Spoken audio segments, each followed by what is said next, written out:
Donc, nous partons directement à Charleroi. Le contexte de cette étude de cas, eh bien, c'est une maison 3 façades avec 2 chambres qui fait 85 mètres carrés et qui possède une petite terrasse et une cave. On est du coup à Gosselies, donc non loin de l'aéroport, dans une zone qui est relativement huppée au niveau de Charleroi et dans laquelle surtout il y a une forte demande locative. Ce qui est important, c'est que vous allez voir le bien que Jess a acheté. C'est un bien qui sera au final loué en location traditionnelle, en location classique, mais qui se prêterait parfaitement aussi pour faire de la courte durée, vu sa proximité avec l'aéroport. Et donc, c'est toujours important aussi d'avoir derrière une piste d'optimisation en se disant que, ok, à l'instant T, vous avez peut-être envie de faire de la courte durée, de faire la longue durée ou peu importe, mais que dans le futur, vous pouvez optimiser ça à votre guise. Et c'est ça un petit peu les fameux biens tout-terrain dont je parle à plusieurs reprises sur YouTube, dans les formations offertes qu'on vous offre, etc. Donc ici, important, une petite maison, 85 mètres carrés à Gosselies. Le bien a été trouvé sur ImoWeb à 89 000 euros. Il a été négocié à 83 000 euros avec du coup une plus-value immédiate de 6 000 euros. Et là, gros point d'attention, c'est très important de comprendre. Beaucoup d'entre vous nous écrivent, Elodie, impossible de faire des bonnes affaires sur Internet. Elodie, quand c'est sur ImoWeb, c'est déjà trop tard. Elodie ci, Elodie ça. Non, mais à un moment donné, il faut arrêter. Parce que Jess aussi, elle se disait, bah ouais, non, mais pour moi, c'était un peu compliqué aussi de trouver ça sur Internet. Et au final, c'est juste que, et je vous le dis en toute bienveillance, dans 9 cas sur 10, c'est parce que vous ne regardez pas les bons biens et vous ne regardez surtout pas bien. En fait, quand on a une méthodologie, quand on a une stratégie précise, on arrive à trouver sur ImoWeb. Je prends ici mon exemple, si je vais maintenant en 5 minutes sur ImoWeb, je vous trouve des bonnes affaires, alors que parfois on a du mal à les voir. Donc s'il vous plaît, enlevez ça de votre tête, faire des bonnes affaires sur Internet, c'est toujours possible. Bien souvent, ça ne tient juste qu'à un manque de connaissances et un manque de stratégie par rapport à votre projet immobilier. En plus, on voit qu'ici, dans un marché dit tendu, où les prix de l'immobilier s'envolent, elle a quand même réussi à négocier 6 000 euros. Et donc, encore une fois, quand on dit que c'est plus possible de négocier, eh bien, c'est totalement faux. Oui, il y a des biens, oui, il y a des marchés où ce sera un petit peu plus difficile, mais qui ne tente rien à rien. Et là, elle a essayé et elle l'a obtenu. Et ce qui est important de comprendre aussi, c'est que non seulement son bien a été acheté en dessous du prix du marché, mais ça, elle le sait grâce à une bonne étude de marché qu'elle a fait, mais également quand on fait une plus-value immédiate, ça veut dire qu'au moment de la revente, vous avez un gain potentiel immédiat. Et plus encore, c'est important de se dire que 6 000 euros gagnés au démarrage, plus une valorisation supplémentaire des travaux réalisés, plus une évaluation constante au niveau des prix de l'immobilier, plus de l'amortissement de capital, signifie que d'ici quelques mois, quelques années, eh bien, elle pourra mettre ce bien en garantie pour pouvoir financer un deuxième projet, cette fois-ci à 100, voire à 125%. Et donc, c'est important d'acheter toujours en dessous du prix du marché, au grand max au prix du marché, mais jamais, surtout jamais au-dessus. Et derrière, de se dire que si vous négociez, c'est de la plus-value qui va pouvoir être clairement, intelligemment utilisé pour vos projets futurs. Et on verra notamment lors de la deuxième étude de cas que c'est grâce à une mise en gage qu'a pu être réalisé ce crédit à 125%. Donc, gardez-le vraiment bien en tête. Le gros avantage de ce bien, c'est qu'il y avait peu de travaux, il était globalement en très très bon état et c'était surtout un projet simple et rapide à mettre en place. Parce que de son côté, eh bien, Jess, elle n'avait pas spécialement envie de passer trop de temps à faire les travaux. Elle avait envie d'un projet qui soit assez rapide, qui soit rentable et qui lui permette du coup, après, de se concentrer à ses activités professionnelles, tout en ayant du coup optimisé sa partie immobilière avec ce projet. Donc ça, c'est vraiment propre à chacun. Vous allez voir que dans les typologies de biens que je vais vous présenter aujourd'hui, peut-être que ce sont des projets qui pourraient vous convenir, peut-être pas. Un projet immobilier, ça doit toujours être corrélé à vous, à vos objectifs, à votre capacité d'emprunt, à votre désir en fait d'implication, à ce que vous sentez capable de gérer, etc., etc. Il n'y a pas de bon ou de mauvais projets immobiliers, il y a juste des projets immobiliers qui sont corrélés à vos ambitions. Et donc vous allez le voir ici, donc les photos. Jess, elle a fait vraiment très peu de travaux. On est sur un tout petit budget et je vais en parler juste après. Donc là, c'est les photos qui ont été utilisées pour la mise en location. Donc on voit ici donc qu'on est sur, il y a deux chambres, une chambre de 12 et une chambre de 14 mètres carrés, donc des belles superficies. On voit que les murs sont bons, que le sol est ok. Là, il y a du carrelage, là, il y a du parquet, il y a des chauffages, tout suit. Donc deux chambres plutôt classiques. Un espace également salon et salle à manger. Donc là, on a l'escalier qui permet de monter du coup aux chambres. Là, on descend vers la cave. Et on a ici à droite plutôt l'espace salon, salle à manger qui donne vers une cuisine qu'on pourrait appeler semi-ouverte. La cuisine, elle est également dans l'état dans lequel ils l'ont achetée, donc elle est semi-équipée, elle propose tout le confort nécessaire et elle était encore en très très bon état, donc c'était un poste qui ne devait pas être remplacé et donc pas de frais inutiles à prévoir.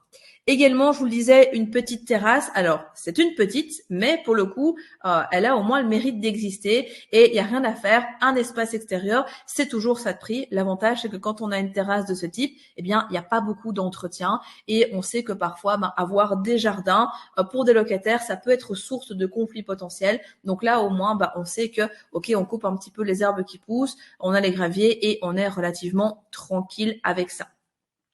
La salle de douche et le couloir. Alors, qu'on aime ou qu'on n'aime pas la décoration, c'est un point un petit peu vieillot, je le reconnais, mais pour le coup, c'est fonctionnel. Et je vais vous expliquer pourquoi aussi dans son intérêt, elle a décidé de ne pas rénover en fait, parce que vous le verrez que, on verra juste après, ça aura eu un impact en fait sur le cash flow et la rentabilité de son projet. Donc, ils ont refait juste 2-3 petits trucs au niveau des joints, mais ils ont gardé ça en l'état initial. On voit qu'au niveau des couloirs, on est sur quelque chose de classique. C'est sûr qu'on n'est pas sur un bien qui est hyper luxueux, mais par contre, quand on voit le budget travaux, ils en ont eu seulement pour 2400 €. Donc, ils ont fait quelques petites réparations de fissures sur la façade, rien de bien méchant, mais qui ont été colmatées. Ils ont placé des nouveaux joints dans la salle de bain et ils ont fait des retouches peinture dans certaines pièces, donc même pas dans toutes les pièces. Et donc, ça ne leur a coûté que 2400 €. Quand on vient d'un prix d'achat de 83 000, que l'on fait 2400 € de travaux et qu'au final, on n'est même pas au prix d'achat initial proposé par le vendeur, clairement, c'est intéressant. Et pourquoi dans le cas de Jess, c'était pas spécialement super intéressant de se dire ok, on va tout rénover maintenant, parce que quand elle a acheté, c'était déjà loué. Ensuite, les locataires sont partis pour la signature de l'acte authentique, donc le bien était libre à l'acte, et elle s'est dit, en fait, ça fonctionnait déjà bien comme ça, on va tester, on va voir la demande, si ça part comme ça, tant mieux, et au moins, on ne fait pas de travaux pour le moment, et dans un futur, quand il y aura une rotation de locataires, ce qu'ils feront, c'est que soit ils feront quelques travaux, ils feront peut-être la cuisine, la salle de bain, très certainement, refaire la peinture, ce genre de choses, comme c'est une maison qui est bien saine, bien entretenue, il n'y aura pas 50 000 trucs à faire, donc on sera vraiment sur du rafraîchissement. Disons que si on devait refaire toute la maison, on serait sur un budget global de 20 000 € plus ou moins en fonction de la gamme que l'on souhaite.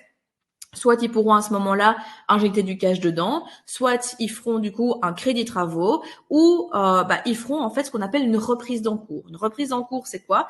Vous avez du coup votre crédit. Dans votre crédit, il y a une part d'intérêt et de capital quand on est sur un crédit classique d'amortissement de capital. Et donc ça veut dire que chaque mois, vous amortissez du capital. Et d'ici quelques années, vu que quand on ouvre un crédit, on ouvre une ligne de crédit, ils pourront décider de réemprunter ce qu'ils ont déjà remboursé. Disons que dans 5 ans, ils ont remboursé 5 000 €. S'ils ont remboursé 5 000 €, ils pourront du coup réemprunter ces 5 000 € sans avoir une augmentation de mensualité, sans devoir sortir d'argent dans leur poche. Juste le crédit va se réallonger de la durée nécessaire pour du coup réamortir à nouveau ces 5 000 €. Et donc c'est intéressant et surtout intelligent. Et vous aussi, dites-vous que dans certains cas, c'est pas spécialement nécessaire en fait de tout casser et de refaire quand le bien est bien entretenu, qui peut être loué comme ça. Non seulement vous allez vite, donc vous pouvez très facilement vous repositionner sur un autre projet assez rapidement dans la foulée, mais également vous optimisez votre cash que vous savez réallouer dans un nouveau projet et dans le futur, il y a des solutions qui existent pour le refaire. Donc, si elle avait dû refaire la salle de bain, la cuisine, 2-3 petites choses à gauche à droite, elle en aurait eu globalement ici plus ou moins pour 10 000 euros.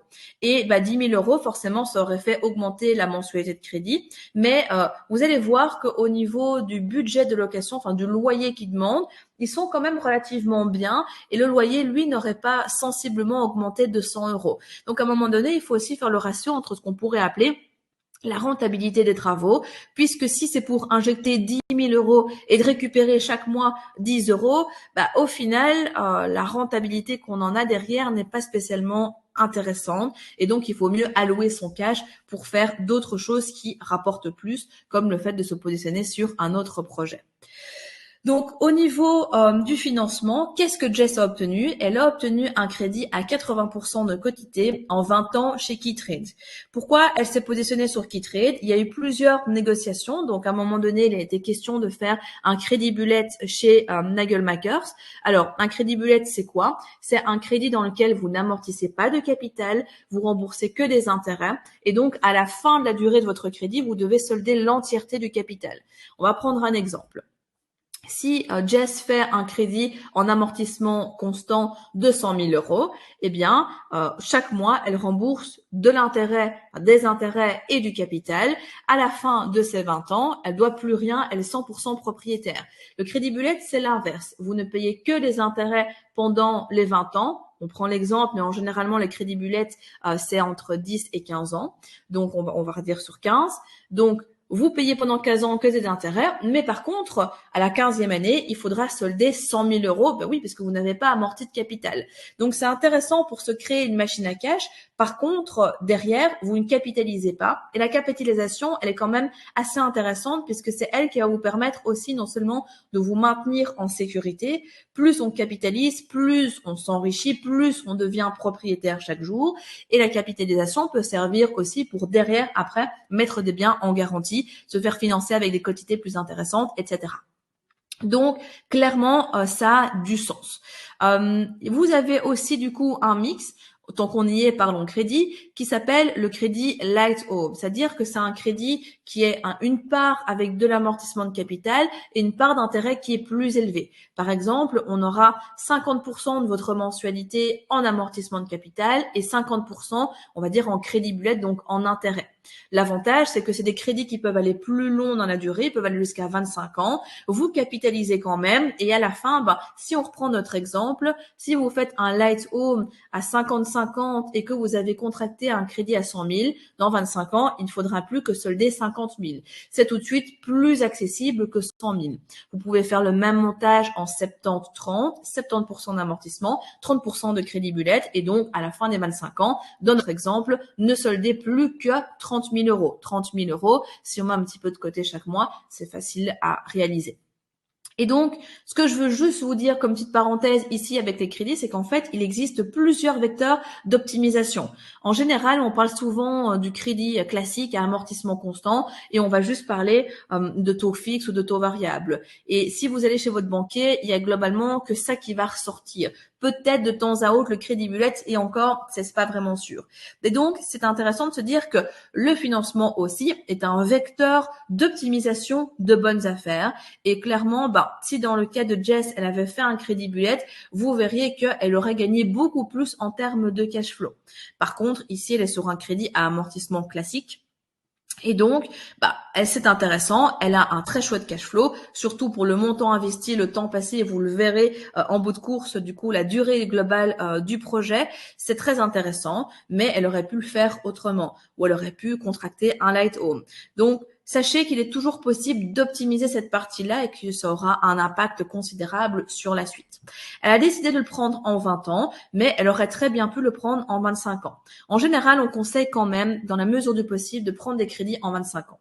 Alors, si vous êtes de la vieille école ou vous avez dans votre entourage des personnes qui ont acheté ou qui s'y connaissent un minimum, ils vont vous dire, surtout, prends le crédit le plus court possible, comme ça, tu payes le moins d'intérêt possible et t'en évites quitte. Le raisonnement n'est pas mauvais, mais ça avait surtout du sens à l'époque quand les taux étaient très élevés. Avec les taux d'aujourd'hui, on paye très très peu cher en fait le crédit. que l'on emprunte, et en sachant aussi que c'est le locataire qui va rembourser. Donc, à partir du moment où vous avez une mensualité qui est plus longue, ça vous permettra d'avoir une charge de crédit plus faible et donc derrière, eh bien, un cash flow plus élevé. Dans le cas de Jess, si elle était partie sur du 25 ans, elle aurait pu avoir un cash flow encore plus élevé, mais elle a décidé de le faire en 20, et ça qui est bien, c'est que tous les projets, comme je vous le disais, sont corrélés aux objectifs de chacun et de ce que vous avez envie de gérer. Donc, elle a dû payer du coup 20% de quotité sur le projet. Elle a également eu un apport donc de sa part sur les droits d'enregistrement et les frais d'acte de crédit qu'on appelle donc les frais de notaire, ce qui nous fait un montant de 13 750 pour les droits d'enregistrement plus 3 551 pour les frais d'acte de crédit, soit des frais de notaire de 17 301 euros. Elle a une mensualité de prêt de 310 euros par mois et elle a un taux de 1,19. Donc, on voit que le taux, forcément, est très, très bon. Au niveau de la location, donc Jess, elle est sur un bail d'habitation classique, plutôt courte durée. Courte durée, c'est donc en dessous de 3 ans. L'avantage, c'est que quand on veut tester, c'est plus facile de mettre des locataires dehors quand on est sur des plus petites durées, plutôt que directement un bail de 9 ans. Et donc, ça a aussi de la flexibilité pour voir si au début on teste, qu'on n'est pas trop à l'aise avec cette partie-là. C'est une sécurité supplémentaire. Donc, un bail d'habitation classique, tout ce qui est vraiment de plus normal, de résidence principale, puisqu'il s'y domicilie. Vous avez deux types de baux, le bail de résidence principale où les personnes se domicilient et le bail de droit commun où les personnes ne se domicilient pas. Globalement, dans les baux résidentiels, c'est les deux grandes différences majeures que vous aurez dedans. Elle a eu énormément de demandes de visites reçues, donc on voit clairement que même si les photos n'étaient pas les plus optimisées du monde, que le bien n'est pas le plus sexy de la terre, etc., au final, il y a eu beaucoup de demandes dans l'état actuel des choses. Il a été loué du coup à 690 euros par mois. Donc pour rappel, on est sur un bien de 85 mètres carrés en 2 chambres. Généralement, pour cette typologie de bien, dans cet état-là, on tourne dans les 650 euros de loyer. On voit du coup qu'elle est en fourchette moyenne, donc c'est intéressant. Si elle rénove dans le futur, elle sera en fourchette haute, donc elle va en tirer un petit peu plus. Et du coup, elle a loué directement dans le mois. Donc, elle a mis son annonce au début décembre et au final, dans le mois, c'était plié et début janvier, les locataires rentraient. Il y a 2 mois de garantie locative qui a été demandée. Ça s'est loué du coup via ImoWeb et à un couple qui a un bon profil. Et donc, eux ont décidé en plus de prendre à leur charge et de ne pas le répercuter chez les locataires tout ce qui était l'entretien de l'enchaudière qu'ils ont budgétisé avec leur fournisseur d'énergie à 150 euros par an. Normalement, ce poste-là, il peut être mis à charge du locataire puisque ça fait partie de l'entretien courant. Eux ont décidé de vouloir bien s'assurer que ce soit bien fait en bonne et due forme et de le prendre à leurs frais. Mais du coup, ça fait diminuer un tout petit peu leur cash flow. Mais ils sont tranquilles avec ça et c'est ce qu'ils préfèrent. Dans votre cas de figure, vous n'êtes pas du tout obligé de faire comme ça, mais j'ai trouvé ça important de le mettre ici pour comprendre que les deux possibilités existent. Passons maintenant au bilan de l'opération. Une fois qu'on a déduit toutes les charges, donc l'impôt, l'assurance, les taxes, etc., je vous ai fait gré du coup de ces différents chiffres parce que le but c'est de voir ce que ça rapporte et globalement les coûts globaux, mais pas tout dans le détail. Une fois qu'on a tout déduit, le cash flow net de cette opération est de 238 euros net chaque mois. En sachant que cette opération, entre l'acceptation de l'offre d'achat et la mise en location, n'a pris que 5 mois. Et donc, ça vous montre, vous aussi, que si votre but est de faire de la location classique, de faire travailler votre argent pour pas que ça dorme sur un compte, je l'ai vu dans le chat tout à l'heure, et que vous avez envie de faire une opération rapide, allez, comptons 6 mois, le temps que vous rejoignez un programme de formation, vous vous formiez sur les bases, vous avez bien posé tout ce qu'il faut, et puis hop, vous appreniez tout ce qu'il faut savoir pour cartonner. Vous passez à l'action et hop, en 6 mois, vous savez avoir un projet similaire qui peut vous rapporter des montants similaires. Encore une fois, on est sur un crédit ici à 80% de quotité sur 20 ans. Si elle l'avait pris sur 25 ans, le cash flow aurait augmenté. Et si elle avait pris en crédit bullet, on avait fait des simulations, le cash flow aurait été de 420 euros. Donc, ça aurait été une très très belle opération. Finalement, ils ont décidé d'aller chez KeyTrade pour avoir un crédit vraiment classique et de capitaliser dès le départ et de pas prendre un crédit bullet parce que de toute façon, ils ont de quoi encore continuer à investir et à enchaîner d'autres investissements. Mais pour le coup, du coup, leur opération, elle aurait aussi vraiment des très très beaux plafonds. Donc, vous voyez du coup que c'est simple à mettre en place, c'est pas prise de tête, il n'y a pas beaucoup de travaux, on a des conditions attractives, dans un marché attractif, on négocie, on trouve son bien sur Internet, on loue en fourchette moyenne, on loue en un mois, on a de la demande, etc. Donc, au bout d'un moment, ne me dites pas que l'immobilier n'est pas facile parce qu'en fait, on voit clairement ici que, ok, ça peut être un peu challengeant, mais pour autant, on peut y arriver quand on est motivé et qu'on a les bonnes informations.